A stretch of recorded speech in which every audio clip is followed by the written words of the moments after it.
Most people are not failing because they are weak. They are failing because they are walking through life without a map. They move from one moment to the next, reacting to events instead of shaping them. They work hard, but without direction. They make decisions, but without depth. And when life pushes them into a corner, they rely on force instead of foresight, emotion instead of execution. That is not living strategically. That is survival, and survival is not enough. I know this pain intimately. I have made choices that cost me years. I have said yes to things I should have walked away from, and stayed silent when I should have spoken. I have chased opportunity without asking if it fit my design. And the worst part was, I thought I was doing everything right. I was smart. I was disciplined. I was committed. But I was not thinking strategically. I was moving without alignment. And eventually, I hit a wall I could not work my way through. That was the moment I realized effort alone is not enough. You must learn how to think. Strategic thinking is not just for generals or CEOs. It is for anyone who wants to stop living at the mercy of circumstance. It is for the parent who wants to raise children with wisdom. For the artist who wants to build a legacy, not just a project. For the employee who wants to become irreplaceable. For the dreamer who wants to become unstoppable. Strategy is the silent partner behind every life that multiplies its impact. Without it, passion becomes noise. But with it, your moves become music. At its core, strategic thinking is the art of moving deliberately. It is seeing not just what is in front of you, but what is underneath it, behind it, and beyond it. It is asking not just what should I do, but what does this lead to? It is measuring cost, timing, sequence, and intent. It is refusing to act out of urgency and choosing to act out of understanding. When you think this way, life slows down and your power speeds up. Most people get stuck because they treat every problem like a fire to be extinguished. They rush in, fix it, then wait for the next crisis. But the strategic mind asks, why did this fire start? What pattern keeps repeating? How can I design my life so I never end up here again? They solve for the root, not the symptom. And that is how they escape the exhausting cycle of reaction. But strategic thinking is not cold. It is not detached. It is deeply human. It begins with clarity. Clarity about who you are, what you want, what you value, and what you are no longer willing to sacrifice. Because if you do not define your win, the world will define it for you. And the world will always reward urgency over wisdom, noise over nuance, performance over purpose. But when you think strategically, you stop chasing what is popular and you start building what is powerful. This book is your call to rise above surface thinking. It is an invitation to stop playing life like checkers and start mastering it like chess. Every chapter will strip away the mental habits that keep you stuck and replace them with tools that elevate your perspective. You will learn how to decode challenges, how to design your path forward, how to turn weakness into leverage, and how to lead even when you feel behind. You will learn how to win without losing yourself. But more than anything, you will learn how to see. Because most people are not defeated by their enemies. They are defeated by their blind spots. They overestimate themselves. They underestimate others. They misread the moment. They mistake emotion for evidence. And that one miscalculation multiplies into years of regret. But the strategic mind learns to pause, to zoom out, to observe without bias. And in that pause, they find their power. The most dangerous person is not the strongest, it is the one who can wait. Who can watch. Who can study the board while others rush to play. Who can sacrifice the immediate for the inevitable. Strategic thinkers do not just win, they win again and again. Because their success is not based on momentum. It is based on mastery. This is not about manipulation. It is not about getting your way at any cost. It is about designing a life that reflects your deepest truth. It is about aligning your vision, your values, your timing, and your execution into one unbreakable force. You will learn how to choose battles wisely, how to identify patterns, how to avoid traps, how to build alliances, how to turn obstacles into opportunities, and most importantly, how to think 5 moves ahead so that every step you take pulls your future closer. If you are tired of starting over, if you are tired of being surprised by outcomes that should have been predictable, if you are tired of watching others win while you wonder what you missed, then this is your moment. The moment you stop walking blind.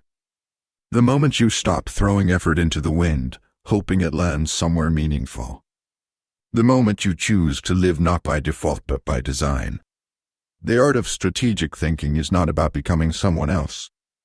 It is about becoming fully aware of who you already are and what you are truly capable of, when your mind is as sharp as your ambition.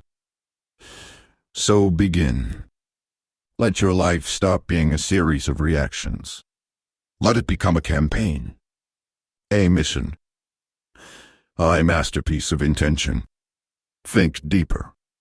Move smarter. Win bigger. Chapter 1. From impulse to intention. There is a moment in every person's life when they realize most of their decisions have been made in reaction, not reflection. Not because they were foolish, but because they were taught to move quickly, to act fast, to grab the first opportunity that showed up before it disappeared. Strike while the iron is hot, they were told. Do not overthink it, and so they lived by impulse. They chased what was urgent. They responded to pressure. They said yes out of fear of missing out, and no out of fear of being seen. But deep down, they knew this was not mastery. This was motion without meaning. Impulse is not just about recklessness. It is about unexamined urgency. The job offer that feels right because it flatters your ego. The relationship that accelerates because it distracts you from loneliness. The quick fix, the shortcut, the tempting escape route. These are the decisions that feel good now and cost everything later. Because impulse feeds the moment, but it drains the mission. And eventually you wake up surrounded by consequences you never truly chose. Strategic thinking begins the moment you interrupt that impulse. The moment you pause not to hesitate, but to evaluate. The moment you stop asking, is this exciting? And start asking, is this aligned? That pause is your power. It separates the reactive from the remarkable. It is where wisdom begins to take root. To live by intention means to know where you are going before you start moving. It means choosing your path, not because it is popular, but because it is precise. Every yes becomes sacred. Every no becomes powerful.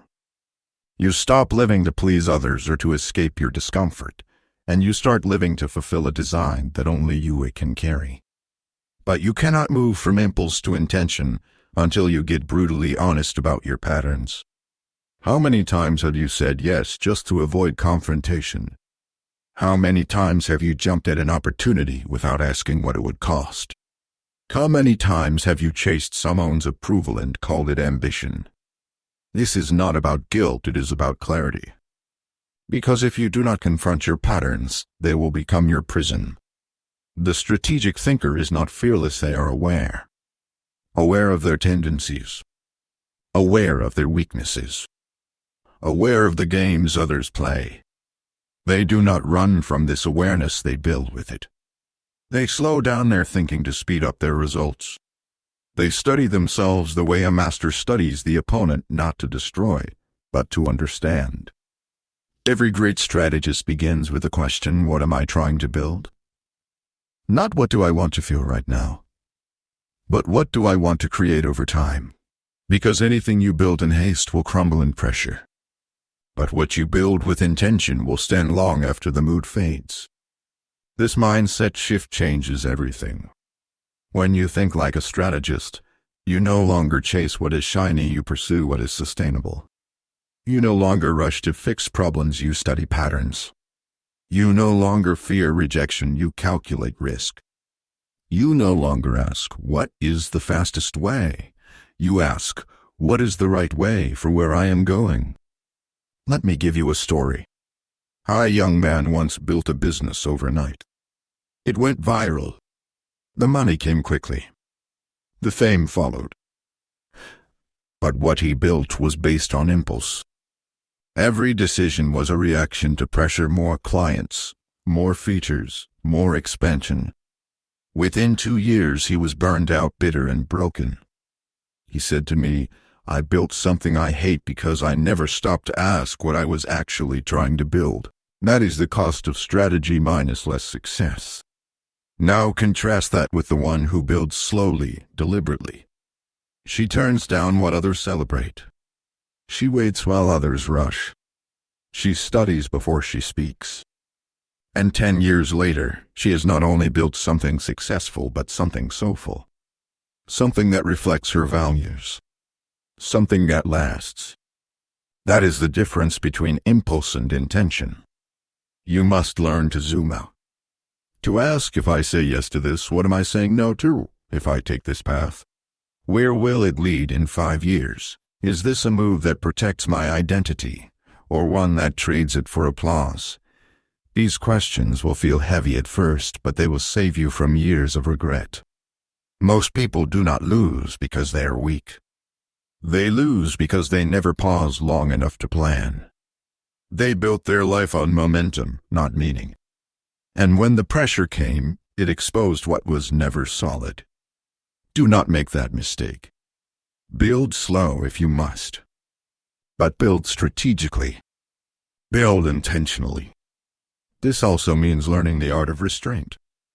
Just because something is available does not mean it is aligned. Just because you can does not mean you should. Restraint is not fear, it is foresight. It is the strength to say no to good things, so you can say yes to great ones. To move from impulse to intention is to take your power back. To stop living at the mercy of emotion and start living with emotional discipline. It is to replace reaction with rhythm. To replace pressure with principle. And to build a life that is not just full but fulfilling. Begin this shift today. The next time a decision arises, pause. Ask what future it leads to. Ask what version of you it will reinforce. Ask whether it feeds your ego or your essence. In that pause, you will hear a voice that is wiser than your urgency. Listen to it. Trust it. Follow it. Because the difference between the average and the exceptional is not luck. It is not intelligence. It is not talent. It is the ability to pause before moving.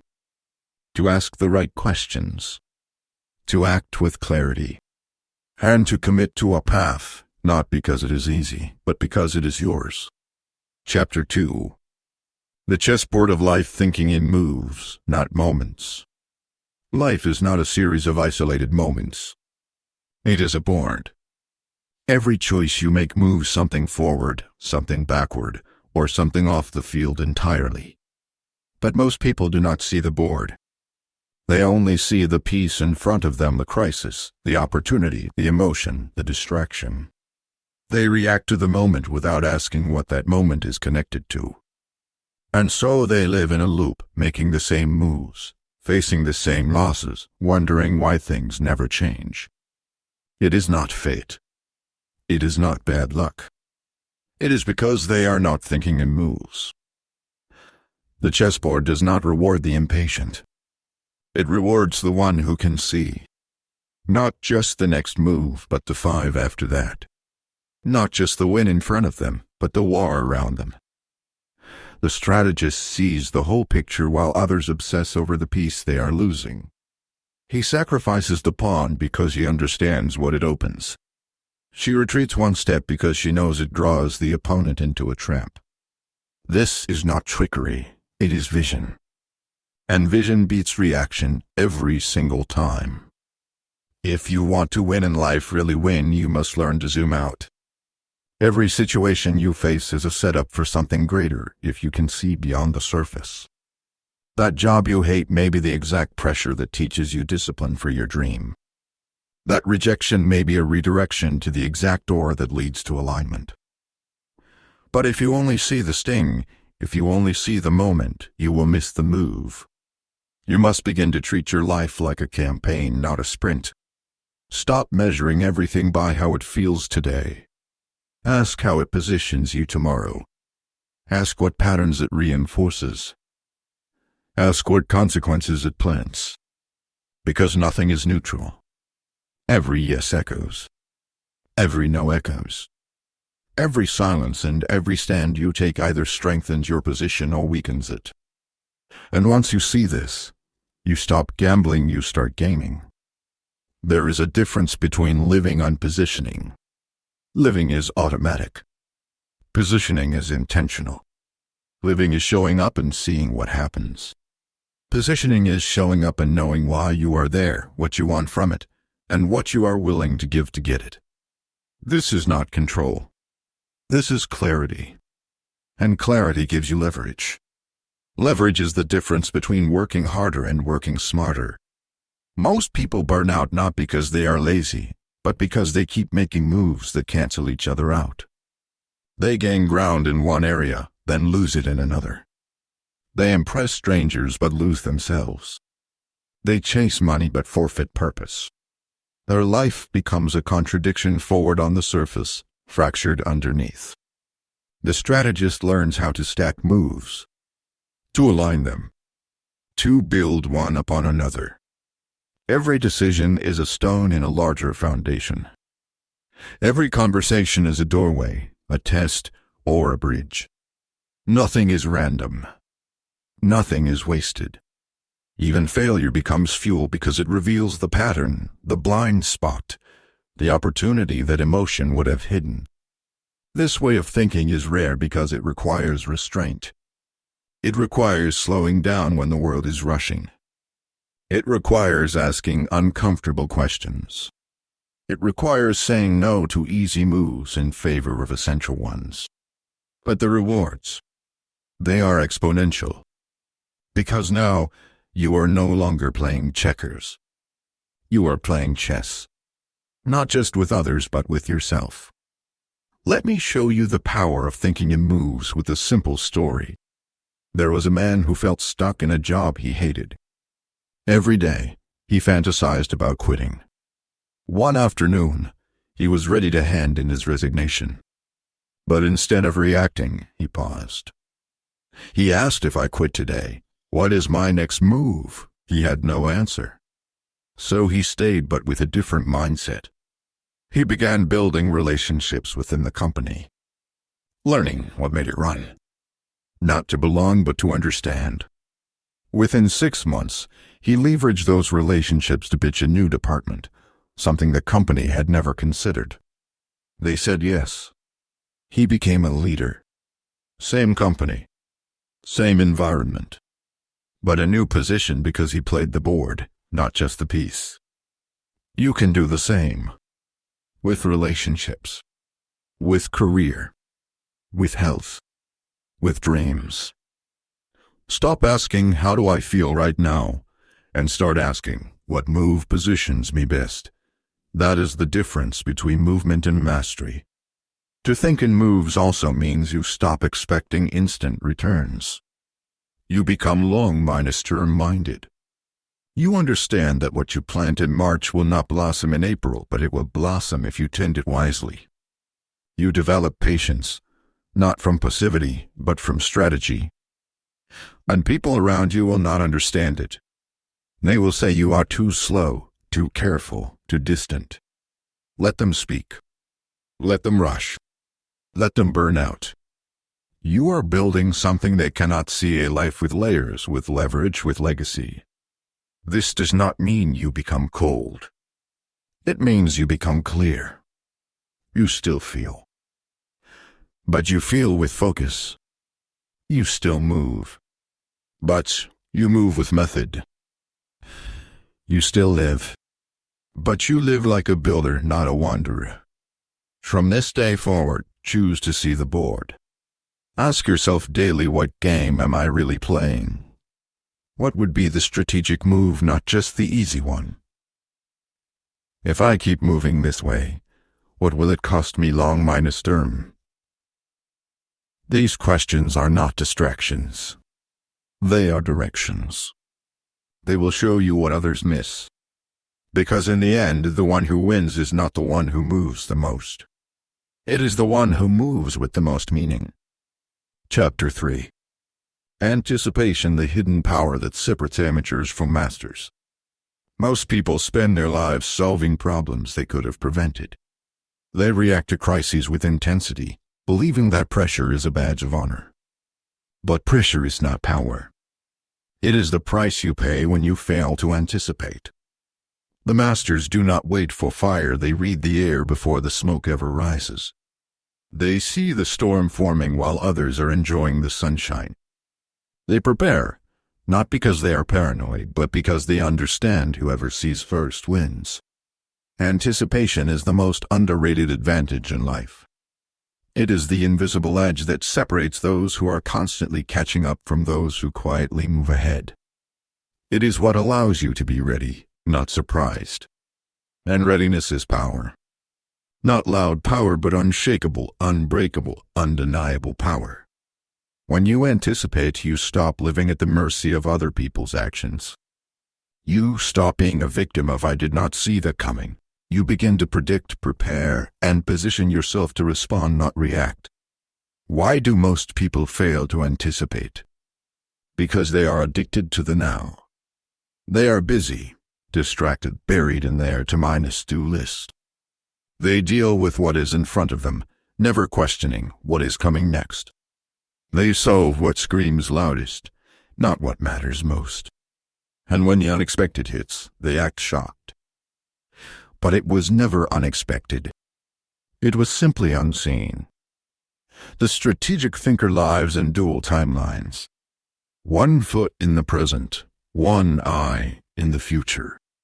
They execute today with precision while scanning tomorrow with wisdom. They ask the question that changes everything: what is the next consequence of this choice? Not just the next step, but the ripple. The impact.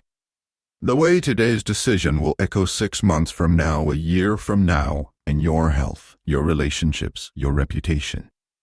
This kind of thinking creates stability. It creates margin. It creates foresight.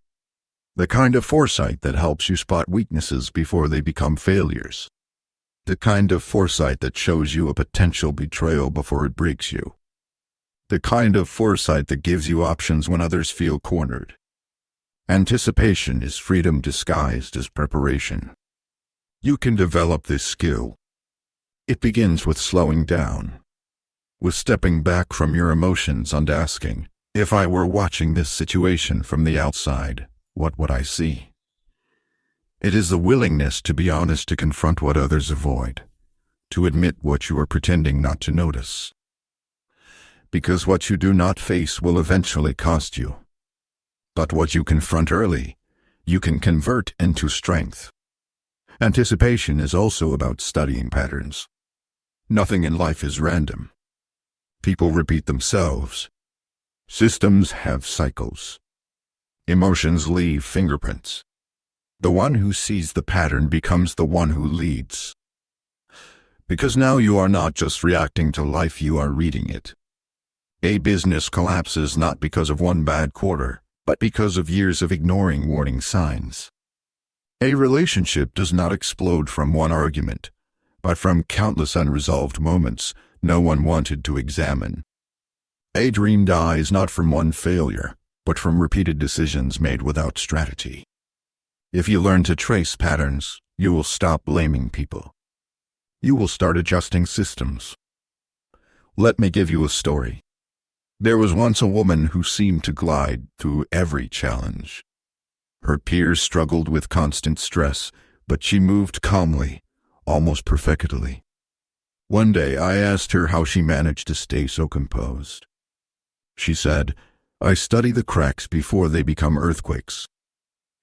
I listen when people stop talking. I plan for the risk no one wants to discuss. That way, when things go wrong, I am not panicking, I am already moving. That is anticipation. It is not fear. It is foresight in action. You can apply this everywhere. In your money, anticipate the market, not just your paycheck. In your health, anticipate the habits that will hurt you later, not just what feels good now. In your conversations, anticipate how your words will land, not just what you want to say. In your decisions, anticipate what this agreement, this shortcut, this delay will cost your future self. When you think this way, you begin to live with calculated boldness. You take risk, but you take informed risk. You step into challenge, but with a parachute. You trust others, but with clarity, not blindness. And because of that, you move with quiet confidence. Not arrogance. Not perfection. Just the awareness that you are prepared. Anticipation also gives you endurance. You stop burning out from surprise. You stop resenting challenges because you expected them. You begin to love the long game because you understand it is not about speed, it is about staying power. While others collapse under what they did not see coming, you endure because you built for it. And here is the secret: people trust those who anticipate. Whether you lead a team, a business, or a family, they will look to you when the chaos begins. Not because you are the loudest, but because you are the most anchored. And anchoring comes from awareness, from watching the horizon, from preparing the ground before the storm arrives. Start today. Look at your life like a strategist. What is likely to break if you do not address it? What habits are small now but dangerous later? What relationships are heading toward conflict? What financial decisions need rethinking? What part of your vision needs protection? Ask the questions others avoid and then act on the answers. Because once you master anticipation, you stop being surprised by life. And you start designing it. That is the difference between amateurs and masters. Amateurs wait for crisis. Masters anticipate opportunity. Chapter 4. The discipline of delay. Why waiting can be a power move. The world worships speed. It rewards the quick answer, the fast turnaround, the overnight success. We are trained to believe that if we are not moving fast, we are falling behind. But speed without direction is chaos. And movement without discipline is destruction. The greatest players in life are not the fastest, they are the ones who know when to wait. Waiting is not weakness. Waiting is warfare. But only when it is strategic. The discipline of delay is not about procrastination. It is about precision. It is about knowing when the conditions are not yet right, when the pieces are still forming, when the timing would sabotage the outcome. Anyone can act. But the one who waits on purpose, that person holds true power. In chess, amateurs rush the board. They see an opening and they lunge. They fall for the trap of instant gratification. But the master delays. Not because they are passive, but because they are calculating. They let the opponent overextend. They create space. They let the noise clear. Then at the perfect moment they strike, not wildly but decisively. Life is no different. Most people make decisions in desperation. They rush into relationships, projects, business ventures not because it is the right time, but because they fear missing out. They act from emotion, from pressure, from ego. And the cost is immense. But the strategic mind knows this: if the foundation is not right, the result will not last. Delaying a move is not the same as avoiding it. It is the art of watching without withering, of building strength in the shadows, of preparing while others are performing.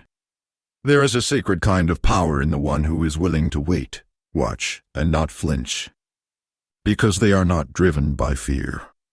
They are driven by clarity. You must learn to sit in the space between desire and decision. That space is where wisdom speaks. That space is where you ask, is this the move, or just a moment of emotion? Is this the right opportunity, or just the most visible one? If I say yes now, what will I sacrifice later? They move, then regret. They act, then explain. But the strategist waits to understand before committing. The most powerful relationships are not rushed, they are revealed over time. The most solid careers are not built in a quarter, they are crafted through seasons of silence, study, and small steps. The strongest reputations are not made in moments, they are earned by consistency through delay. If you are not willing to wait, you are not ready to win. I once mentored a young leader who wanted everything quickly. Promotions, influence, respect. He was brilliant but impatient. Every time he faced resistance, he looked for a shortcut. Eventually, he took a high-profile role he was not ready for. Within months, he cracked. The pressure exposed the preparation he never took time to build. When we spoke afterward, he said, "I thought waiting meant I was weak. But I see now it would have made me unbreakable." Delay is discipline in action. It is saying no, not because you cannot, but because you choose to wait for what is worthy. It is taking your time, not to escape risk, but to optimize your power.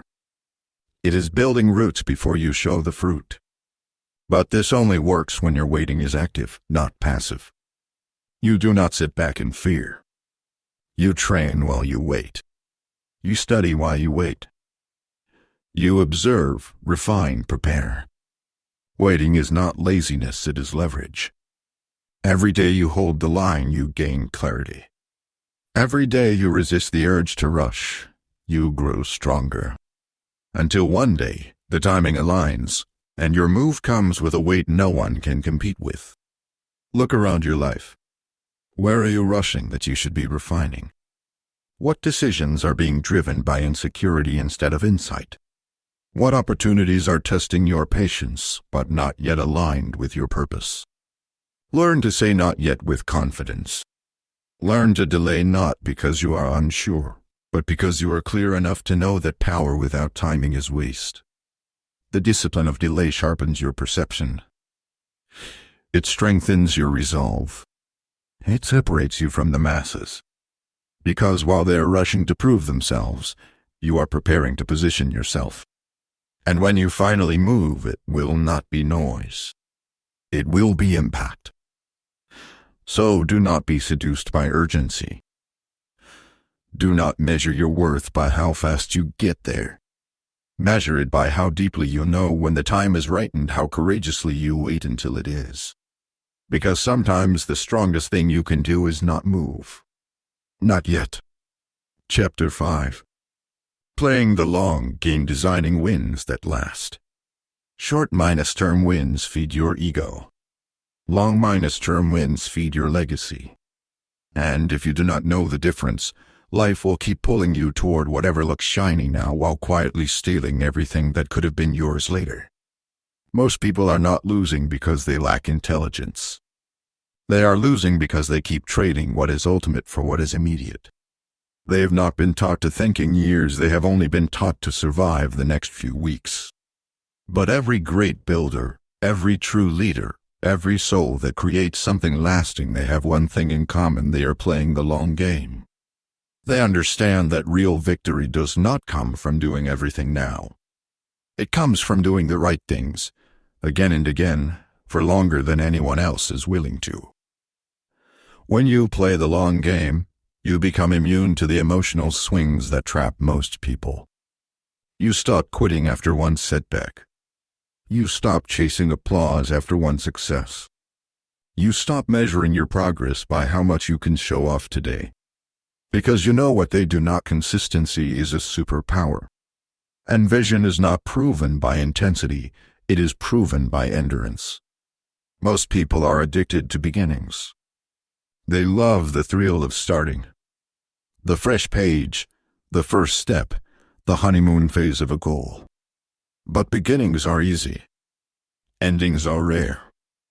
The long game demands what the short game does not resolve. Focus. The strength to do the work after the excitement is gone. The patience to build when no one is watching. The maturity to wait while others rush ahead. And the wisdom to keep showing up even when the results are invisible. Think of a farmer. He does not dig up the soil every day to check if the seed is growing. He knows the timeline. He knows the process. He plants, he waters, he protects, and he trusts. That is what you must learn. Strategic thinkers are farmers in a world full of gamblers. Everyone is looking for the instant win, the overnight change, the shortcut to success.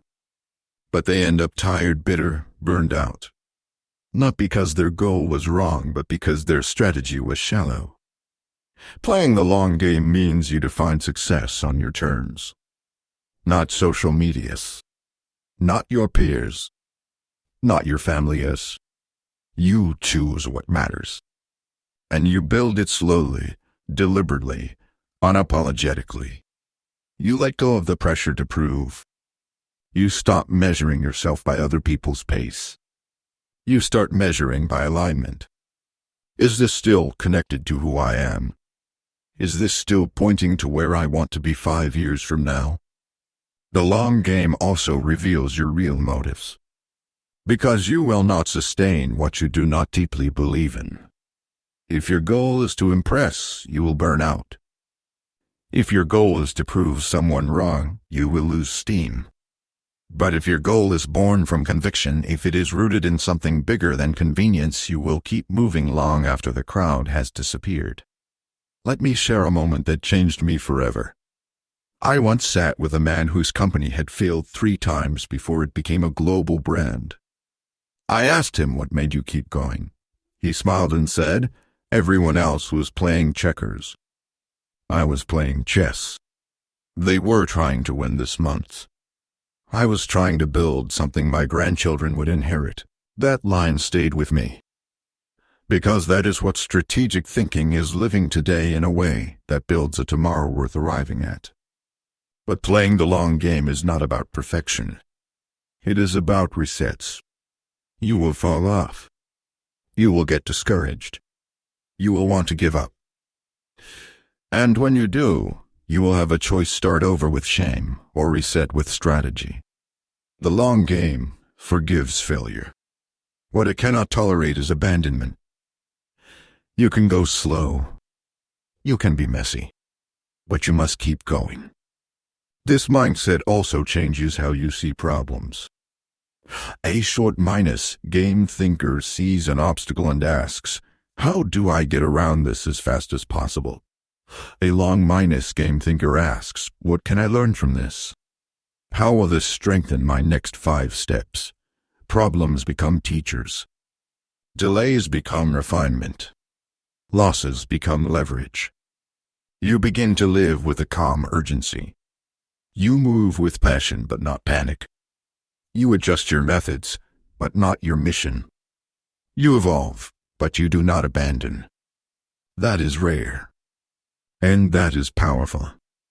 Ask yourself today, what am I building that will still matter 5 years from now? 10 years? What habits am I cultivating that will pay off in my health, my mind, my relationships, my finances?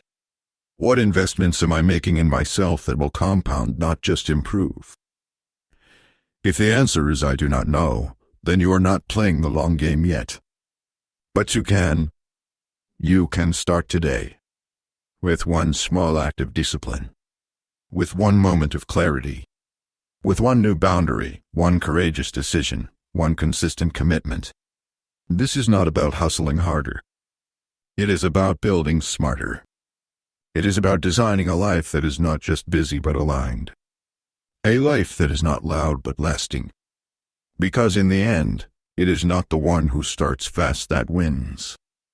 It is the one who stays faithful when everyone else forgets why they began. Chapter 6. Strategic patience, holding your vision without forcing the outcome. There is a kind of power that comes not from speed or strength, but from stillness. From the decision to hold your ground, not because you are stuck, but because you are sure. This is the heart of strategic patience, not the patience of the passive, but the patience of the dangerous. The kind of patience that watches, waits, and refuses to be baited into battles that do not serve the endgame. In a world obsessed with instant, the one who can wait becomes a mystery. People wonder how you remain so calm when they would have panicked, how you stay steady when they would have pushed. But they do not see what you see. They do not carry the map you carry. Strategic patience is not indecision. It is timing. It is knowing that sometimes moving too early is the most expensive mistake you can make. Most people force outcomes. They chase closure, chase clarity, chase results before they are ready. And what they get is a rushed version of what could have been magnificent. They pull fruit before it ripens. They speak truth before it has matured. They launch projects half-minus formed and relationships half-minus healed, all because they cannot bear the discomfort of not knowing. But the strategist does not flinch in the unknown. They understand that just because a result is not visible does not mean the process is not working. They have trained themselves to wait without weakening, to hold their standard without panic, because they trust the principle that governs all growth. Timing is a weapon when it is wielded with wisdom. Strategic patience is what allows you to say no to what is easy so you can say yes to what is essential. It is what keeps you grounded when people question your silence. It is what helps you resist the urge to rush into conversations, contracts, commitments just to feel like you are doing something. But business is not proof of progress. Movement is not proof of meaning. And action without timing is just noise. To live with strategic patience, you must learn to befriend tension. Not suppress it. Not distract from it. Hold it. Because that tension, that space between desire and result, is where your soul is refined. It is where your character is revealed. It is where you learn to carry the weight of the future without bending to the pressure of the present. Do not mistake this for laziness. The one who waits strategically is not idle. They are preparing. They are sharpening their tools, refining their message, strengthening their foundations. They are studying the terrain. And when they move with such clarity that others mistake it for luck. But it was never luck. It was patience with purpose. Let me show you how powerful this can be. I once met a man who turned down for lucrative partnerships over the span of 3 years. Each offer looked impressive. Each one could have launched him into faster visibility. But he said no. Not because he lacked confidence, but because he had a vision. And none of the offers aligned. People said he was foolish. Some walked away. But in year 4, the right partner arrived. Aligned in values, timing, and mission. Together they built something that not only thrived but lasted. And the foundation, it was not just skill. It was patience. This kind of patience must be trained. It does not come naturally. You will feel the pull to rush, to compare, to doubt.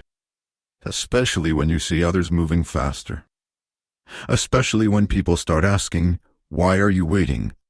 Especially when your ego whispers, do something, or you will fall behind. But that voice is fear pretending to be logic. You must not listen.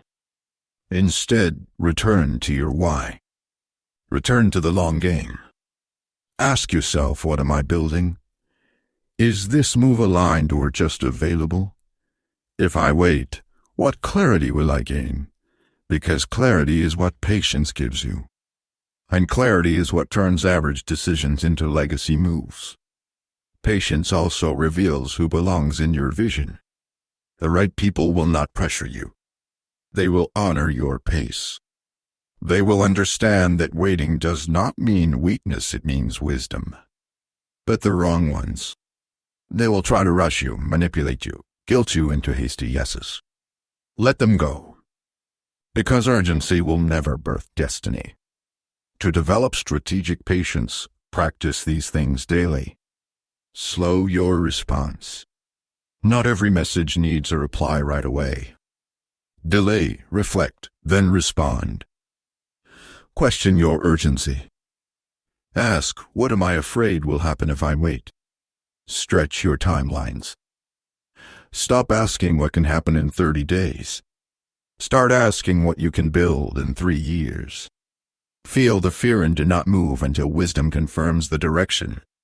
Celebrate your restraint. It is proof that you are becoming someone few ever choose to be.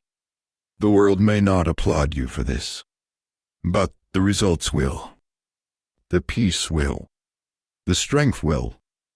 You will begin to see that while others burn out trying to make things happen, you are gaining ground by simply refusing to rush. Because in the end, speed is impressive, but patience wins wars. Not by waiting forever, but by waiting until you know the next move is not just bold but right. Chapter 7. Outwitting obstacles, turning resistance into strategic advantage. Obstacles are not the enemy. They are the exam. The moment when life asks, do you really mean what you say you want? Every dream comes with resistance. Every breakthrough hides behind a wall.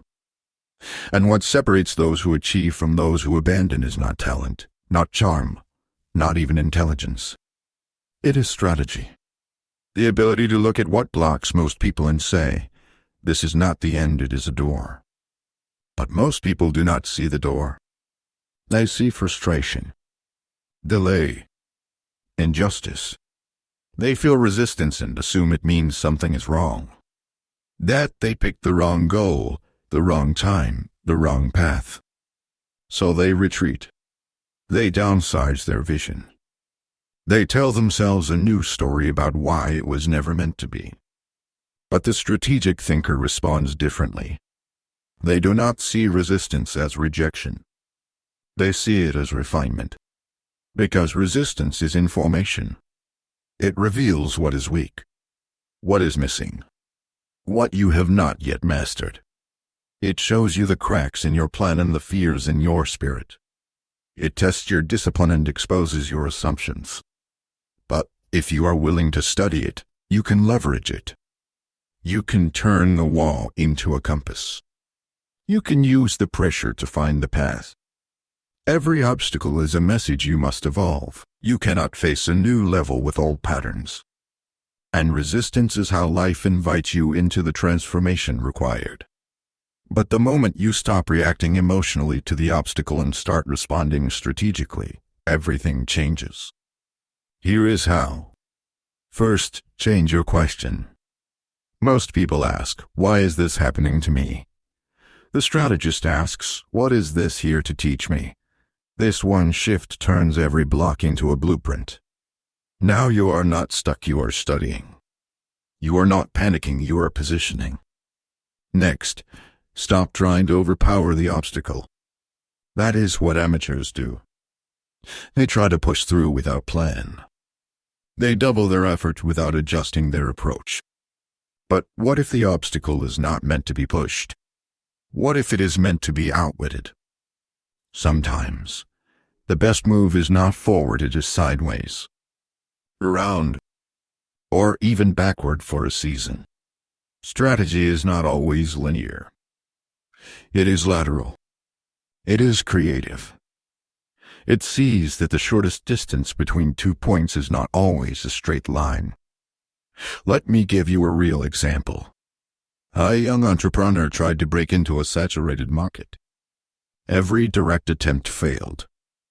He could not compete with the giants. So, instead of pushing harder, he studied the friction. He noticed that all the big companies were ignoring a small niche, the customers who felt unseen.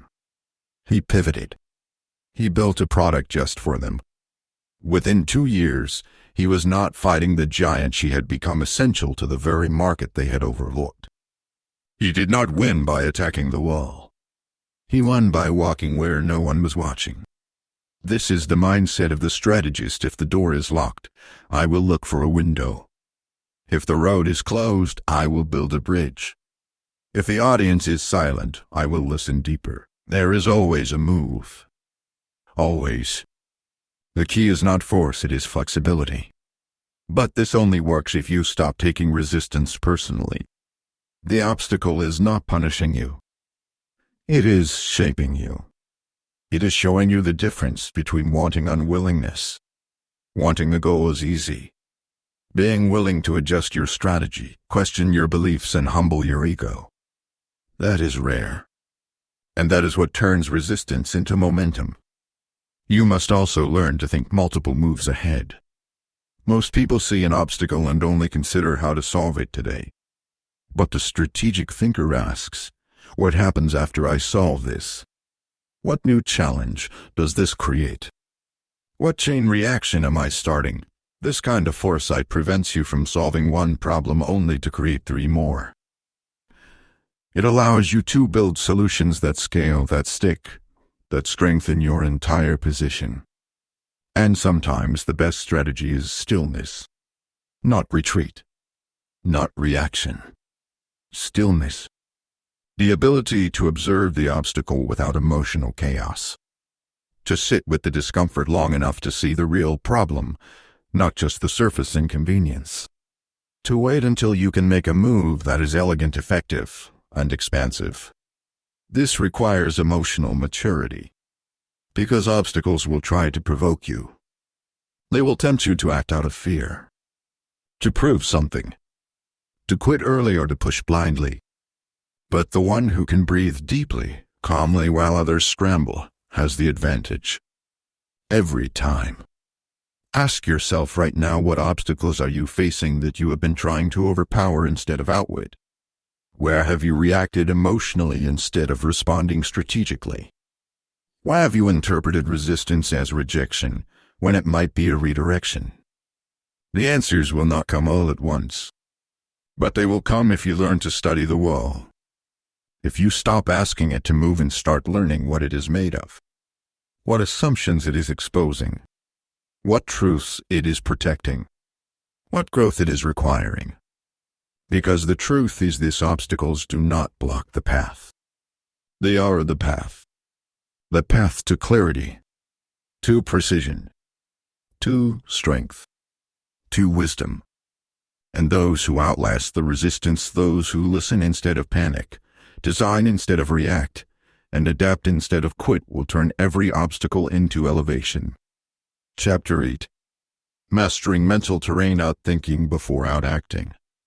The battlefield is never the real world. The true war begins in the mind.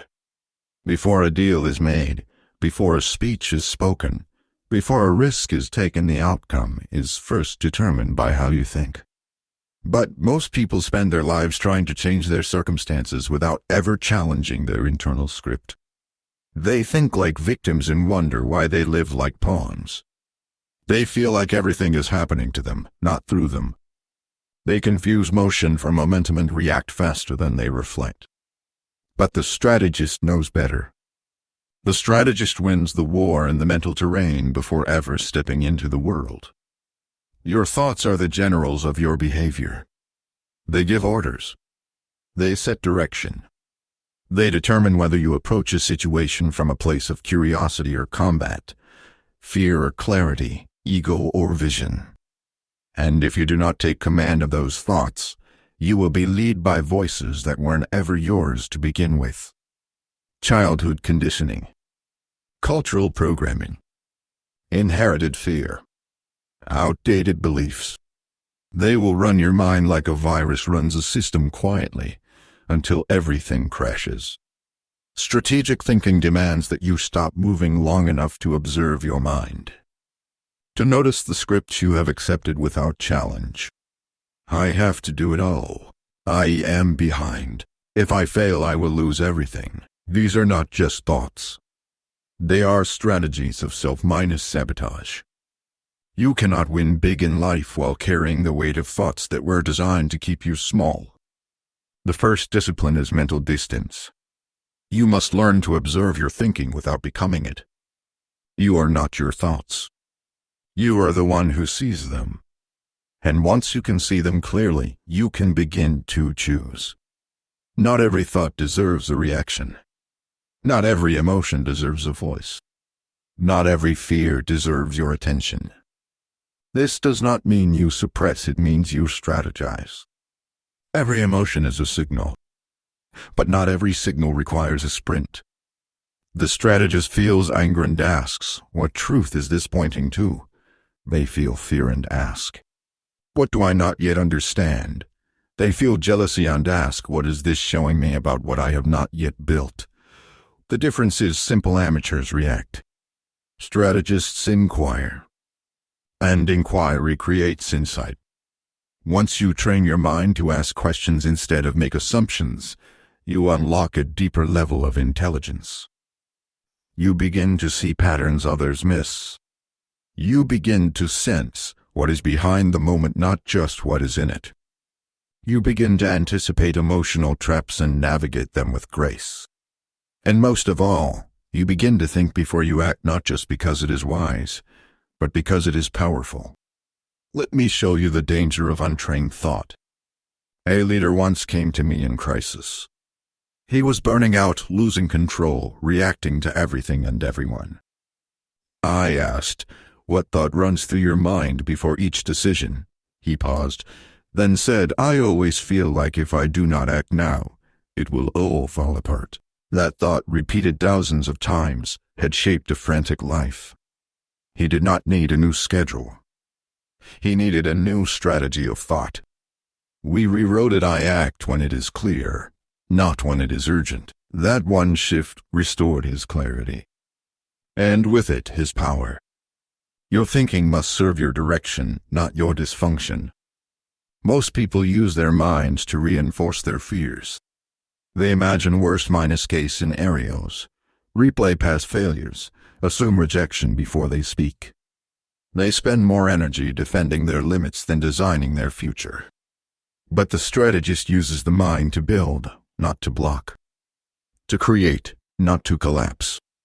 Start by creating mental checkpoints. Before every major decision, pause and ask, is this thought helping me move forward or keeping me safe? Is this fear protecting me from harm or from growth? Am I thinking from vision or from trauma? These questions are not soft. They are surgical. They cut through the noise and bring you to the truth. Then train your mind to think in sequences, not in isolation. Most people see one step. The strategist sees consequences. If I speak now, how will this affect the dynamic tomorrow?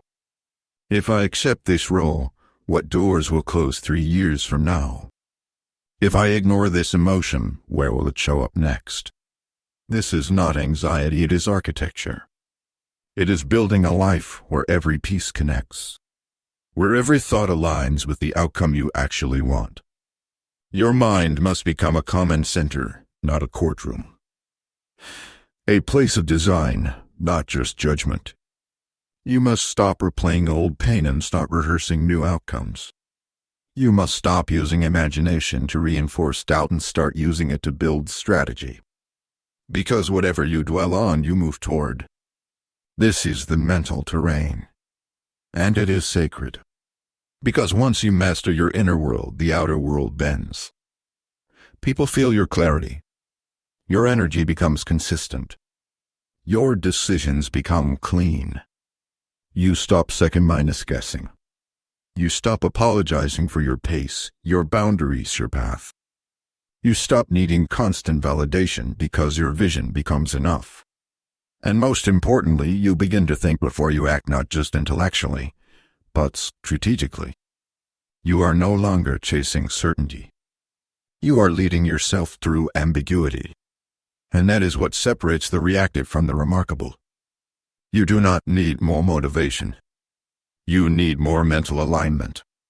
More precision in how you frame the moment.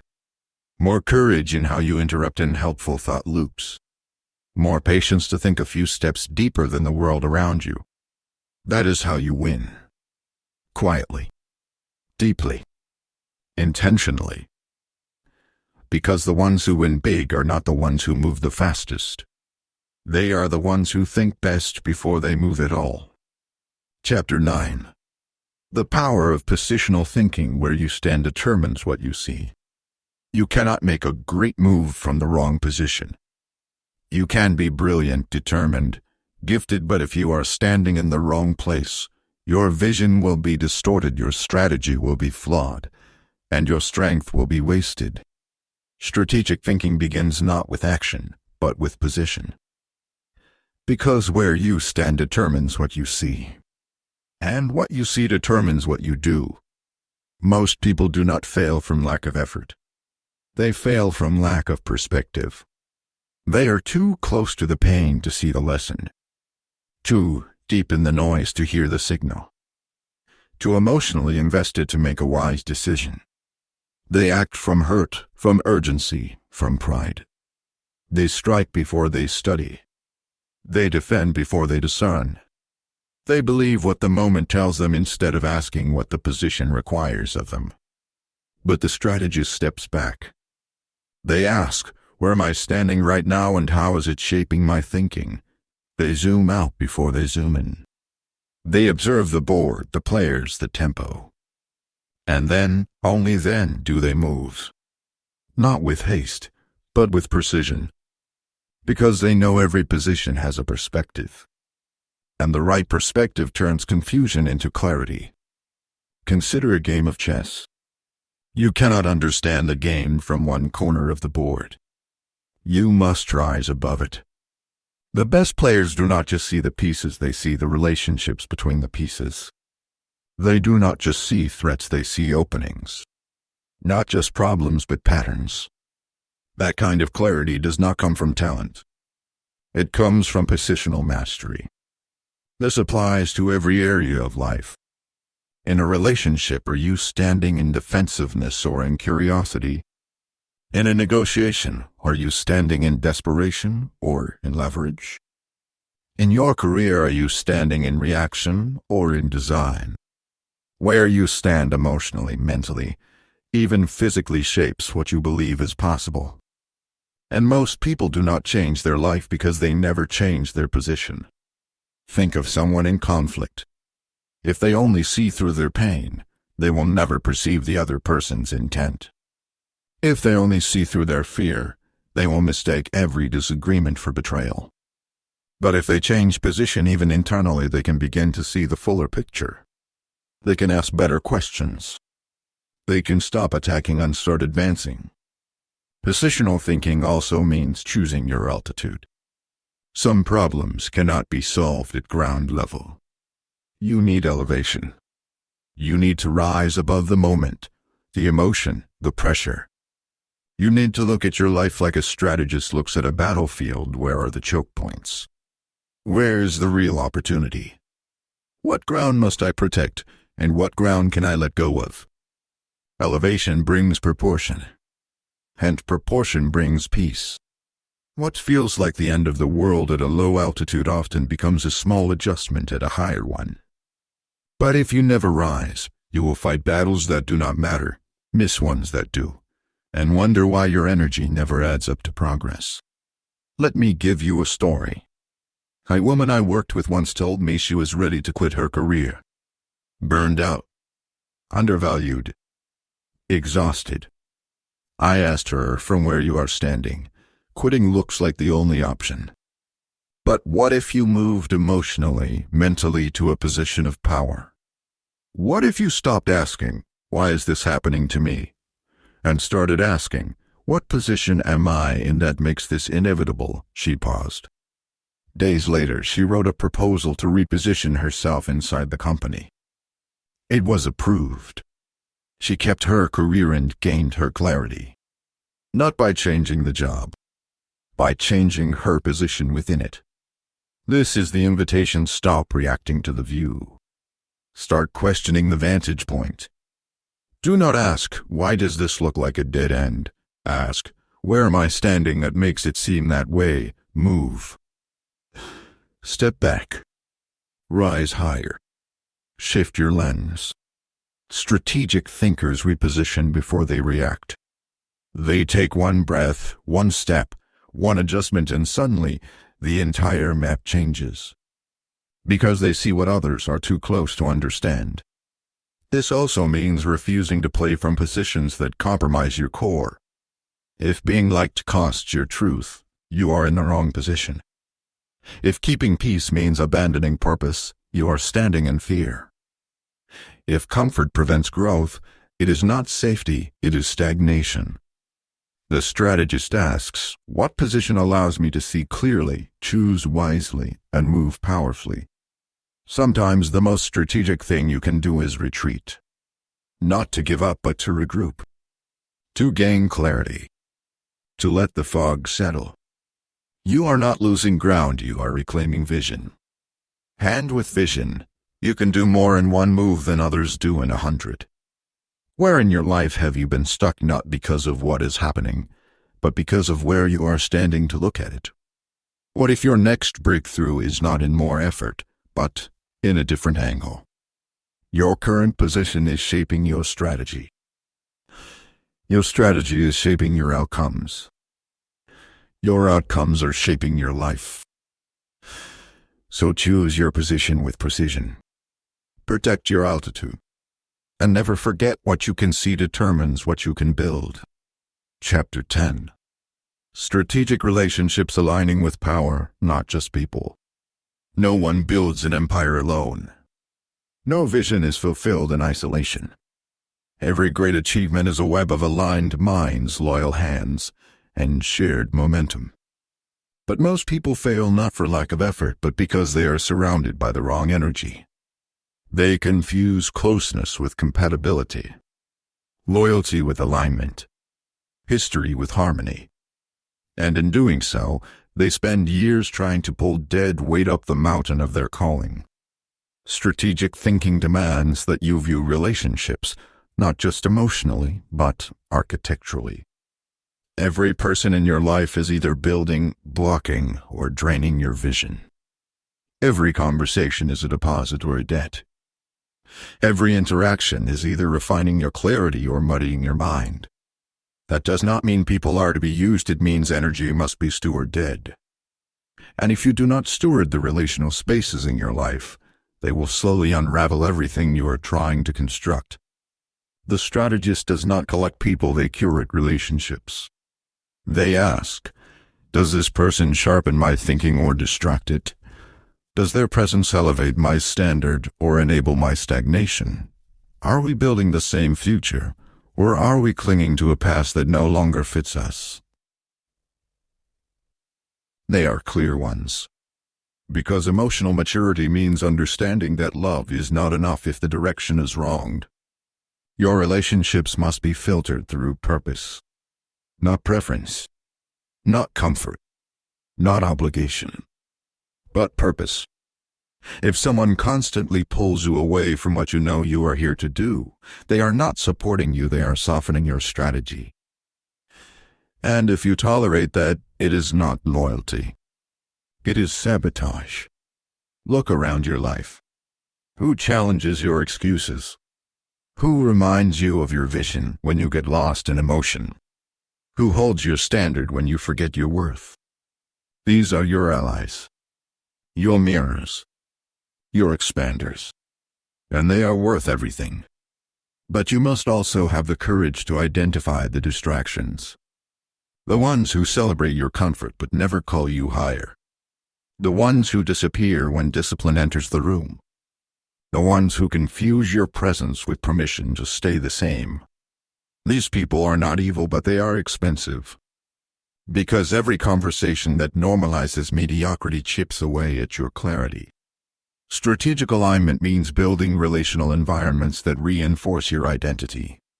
You become ruthless not with people, but with energy. You stop chasing attention. You start cultivating mutual elevation. You know who to call when you need insight, not just empathy. You know who can hold your truth without flinching. Who can hear your ambition without shrinking. Who can sit with your silence and still understand your soul. This is not about superiority. It is about synergy. It is about protecting the spaces that shape you. Because you are always becoming who you talk to. You are always absorbing the standards of the people closest to you.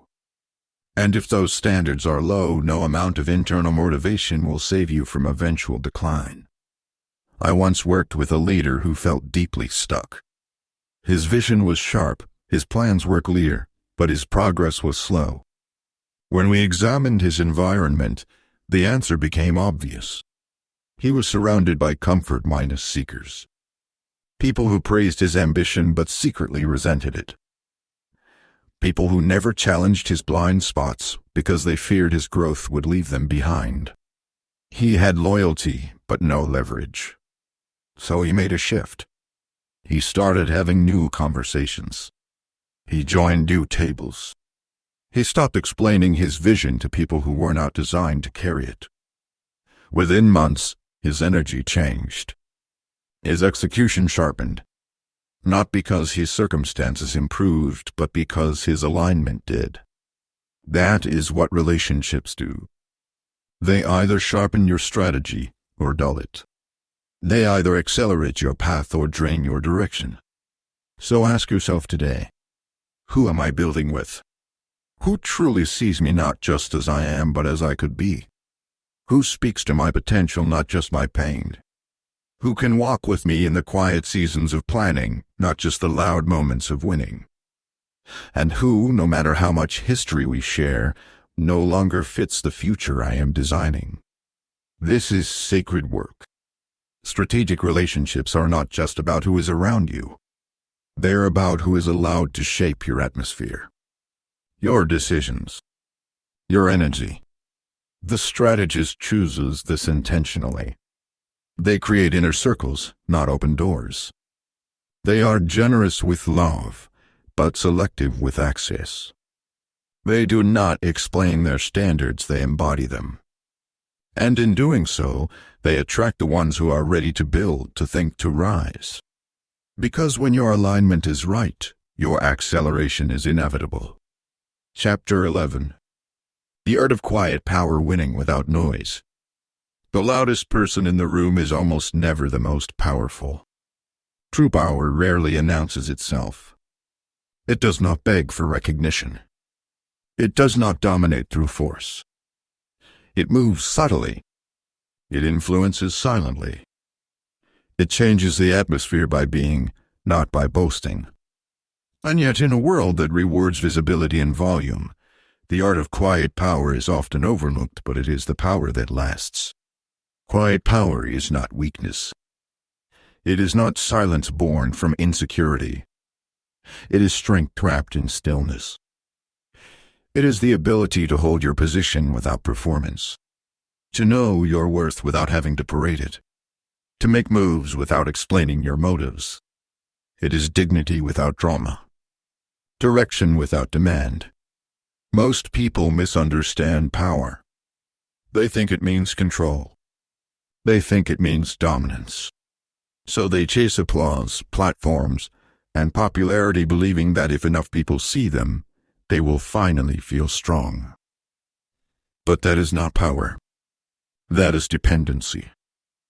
Because if your strength comes from outside approval, it will crumble with outside resistance. The strategist understands this. They build inner authority. They do not need to be seen to feel solid. They are not addicted to being understood. They are willing to be underestimated because they know the real leverage comes not from what others think of you, but from what you can do when it counts. To cultivate quiet power, you must first decouple your identity from attention. You are not more valuable when you are praised.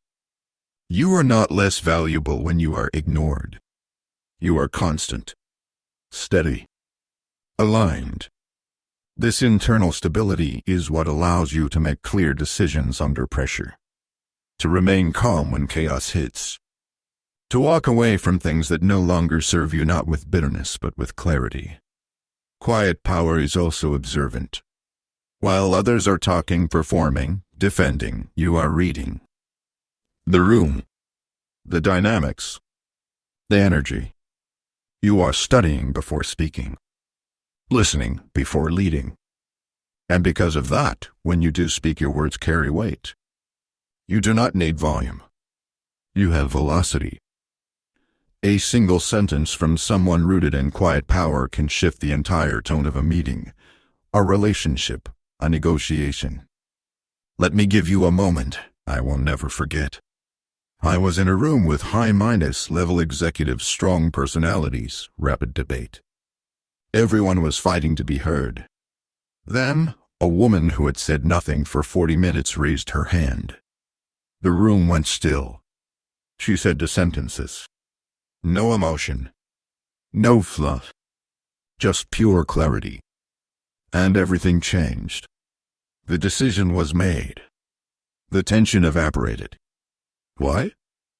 Because her presence had been so grounded, so trustworthy, that when she finally spoke, everyone listened.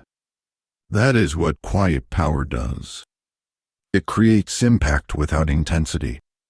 It commands attention without demanding it. It does not compete, it composes the room. To embody this, you must also master your emotional regulation. The loudest reactions often come from internal instability. But when you are rooted in truth, you no longer need to shout it. When you are clear on your direction, you do not need to defend it. Your calm becomes your shield. Your poise becomes your presence. This does not mean you suppress your voice. It means you conserve it. You choose your moments. You let your silence be part of your strategy. You understand that sometimes restraint is more powerful than rebuttal. That sometimes the most intelligent move is to say nothing and observe everything. Quiet power also makes room for mystery. Not everyone needs to know your next move. Not every part of your vision must be explained. The need to overshare often comes from a need to be validated. But the strategist knows mystery is leverage. What people cannot predict, they cannot prepare for. What they cannot define, they cannot limit. And what they cannot see, they cannot sabotage. Begin to protect your plans. Share only with those who are capable of holding your clarity without diluting it. Let your life speak louder than your words. Let your growth be witnessed, not declared. Let your results echo in silence. And do not be surprised when others feel unsettled by your stillness. The insecure will call you arrogant. The anxious will say you are aloof. The loud will try to provoke you. But you must stay rooted. Because they cannot understand the power that does not perform. They cannot comprehend the strength that does not need noise. This is your advantage. In a world addicted to applause, your quiet power will disarm people. It will intrigue them. It will center them. And most of all, it will protect you from distraction, from draining dynamics that demand your attention, but do not deserve your energy. So move quietly. Build deeply. Speak only when it serves the moment. Walk away without theatrics. Stand firm without explanation. Because the real ones do not need to be loud to be legendary. Chapter 12. The strategic exit, knowing when to let go and walk forward. The most strategic move is not always a stronger grip. Sometimes it is the release. The moment you stop holding what is holding you back. The moment you stop pouring energy into what no longer produces growth. The moment you stop trying to resuscitate what has clearly expired. In life, strategy is not just about entry. It is about exit. Because what you leave behind defines what you will be free to build next. But letting go is difficult not because we are weak, but because we are wired to attach. We attach to dreams we once needed. To identities we outgrew. To people who made us feel safe, even if they now make us feel small. To routines that once brought structure, but now bring stagnation. And so we hold on. Not because it still works, but because we do not know who we are without it. This is where strategic thinking becomes soul work. You must learn to ask, does this still serve the future I am designing? Is this aligned with who I am becoming? If the answer is no, then the bravest, clearest, and most powerful move is the exit. There is honor in staying too long, but there is wisdom in leaving at the right time. Some exits are loud. Others are invisible. Some require a conversation. Others require only a decision. The exit is not always public. Sometimes it is simply the internal shift. I will not shrink myself in this space anymore. I will no longer chase what costs me my clarity. I am finished explaining myself to those who choose not to understand. The strategic exit is not escape. It is elevation. It is not quitting. It is closing a chapter so the next one can breathe. It is reclaiming your energy, your focus, your direction. You cannot build a masterpiece while still babysitting every broken piece of your past. Think of the chessboard. Sometimes, the smartest play is to sacrifice a piece. Not because you are giving up, but because you are positioning yourself to win the long game. Holding on to everything is not power, it is paralysis. You must choose. Do you want to protect what is familiar, or do you want to advance what is necessary? I once sat with a man who was miserable in his career. Drained. Diminished. But every time we discussed moving on, he found a new reason to stay. I've been here so long. People are counting on me. Maybe it will change. Finally, I asked, what would staying cost you 5 years from now? That question was the key. He realized that staying was not just hurting him today, it was robbing his future. He resigned 2 weeks later. And within months, he was not just employed, he was alive again. We often overestimate what we are leaving and underestimate what we are making space for. To master the strategic exit, you must break the myth that letting go is loss. Letting go is a trade. You give up what drains you to gain what aligns with you. You give up what is heavy to create room for what is holy, the life, the peace, the momentum that cannot enter until you make space. But do not expect applause. The exit will scare the ones who benefit from your stuckness. They will say you changed. They will question your decision. They will try to pull you back into the version of you that made them comfortable. That is when you must remember this exit is not for them. It is for the future you are willing to fight for. And sometimes, the hardest part is exiting a version of yourself. The achiever who needs to prove. The perfectionist who needs control. The caretaker who saves everyone but never saves herself. These identities were survival strategies. They got you here. But they cannot take you there. You do not need to shame them. But you do need to retire them. This is where transformation becomes real. When you say, I love what this season gave me, but I no longer belong here. I honor who I was, but I must become who I am. I am willing to disappoint others if it means I no longer abandon myself. That is not drama. That is strategy. And it is holy. So here is your moment. Scan your life. What are you holding that is holding you back? What have you outgrown but still feel obligated to protect? What are you pouring into that no longer multiplies you? What chapter has already ended, even if you are still pretending to read the last page? And most of all, what door do you need to close so your soul can finally open? Walk away. Not in weakness. In wisdom. Because letting go is not a retreat. It is the reset that makes the future possible. Mindset reset, the strategist's creed. Stop waiting for the world to give you permission. You are not here to survive the day, you are here to design your destiny.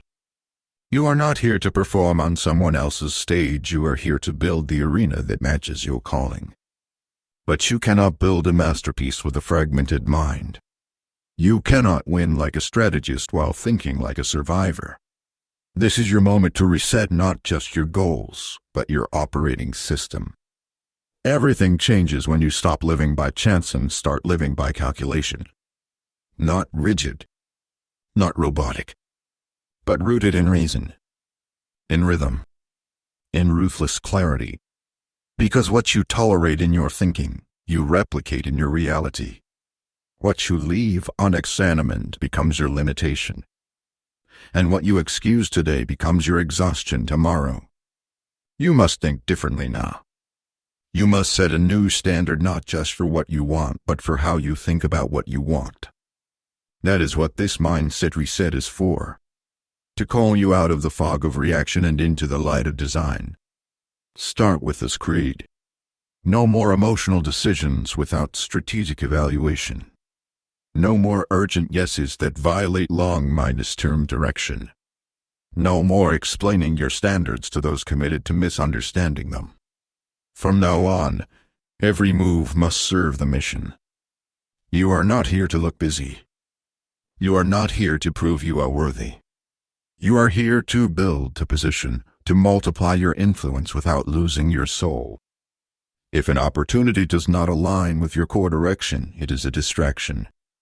If a relationship does not expand your vision, it is erosion in disguise. If a thought does not serve your strategy, it is noise. Your time is sacred. Your energy is currency. Your presence is leverage. Start treating them like the assets they are. This reset demands you stop treating life like a sprint and start playing the long game. You stop asking what works today and start asking what endures over decades. You stop letting the moment seduce you, and you start letting the map guide you. Ask yourself now, what mindset must die so my destiny can breathe? What lies must I stop rehearsing? What habits of the mind are keeping me poor in spirit and clarity in strategy? And what new mental muscles must I now build daily, deliberately, decisively? You are no longer the person who reacts to pressure. You are the person who responds with purpose. You are no longer the one who sacrifices alignment for applause. You are the one who stays rooted when the wind shifts. From this moment forward, every thought you entertain must be filtered through your vision, not your feelings. You are allowed to feel, but you are required to think. Strategic thinking is not cold. It is clarity in motion. It is compassion with boundaries. It is confidence without arrogance. And it begins with one choice: to no longer move until the mind is aligned with the mission. The strategist does not get lucky. The strategist does not get loud. The strategist gets clear, and then they move with precision. This is who you are now. A builder of futures. A designer of outcomes. A master of moves. A protector of peace. And a thinker of depth where others only swim on the surface.